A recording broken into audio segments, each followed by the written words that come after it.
Good morning friends. ரொம்ப டேஸ்டியான ஒரு பெப்பர் சிக்கன் சீக்கிரமாக நம்ம ஸ்டைலில் எப்படி செய்யலான்னு பார்க்கலாம் வாங்க.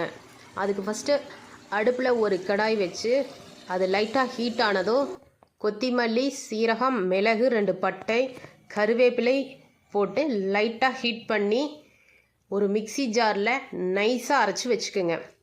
அடுப்பில் ஒரு கடாய் வச்சு 3 ஸ்பூன் ஆயில் விட்டு கடுகு, கடலப்பருப்பு நல்லா பொரிஞ்சதும் 2 பெரிய சைஸ் வெங்காயம் பொடியாக நறுக்கினதை போட்டு நல்லா ப்ரௌனியாக வதக்க விடுங்க. நல்லா ப்ரௌனியாக வதங்கினதுக்கப்புறம் 2 பச்சை மிளகா போட்டு அதையும் வதக்குங்க. பச்சை மிளகா, வெங்காயம் 2 வதங்கினதும் 2 பெரிய சைஸ் தக்காளி பழம் எடுத்து பொடியாக நறுக்கி அதையும் உள்ளே போட்டு நல்லா வதக்கி விடுங்க. லைட்டாக இஞ்சி பூண்டு பேஸ்ட் ஆட் பண்ணி பச்சை வாசனை போகிற அளவுக்கு வதக்கி விடுங்க. நம்ம கழுவி வச்சுருக்கிற சிக்கன் போட்டு தேவையான அளவு உப்பு சேர்த்து நல்லா கலக்கி விடுங்க.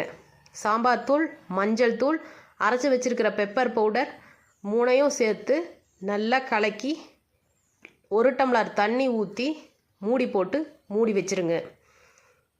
ஒரு 3/4 பதத்துக்கு வெந்ததும் 1/4 கப் தயிர் ஆட் பண்ணி அதையும் நல்லா கலக்கி மறுபடியும் மூடி போட்டு மூடி வச்சுருங்க. ஃபுல்லாக ட்ரை ஆனதும் கொத்தமல்லி தழை கடைசியாக தூவி இறக்கிடுங்க. இட்லி, தோசை, பணியாரம், சப்பாத்தி, சாப்பாடு இது எல்லா இடத்துக்கும் வச்சு சாப்பிடுங்க. அசத்தலாக இருக்கும்.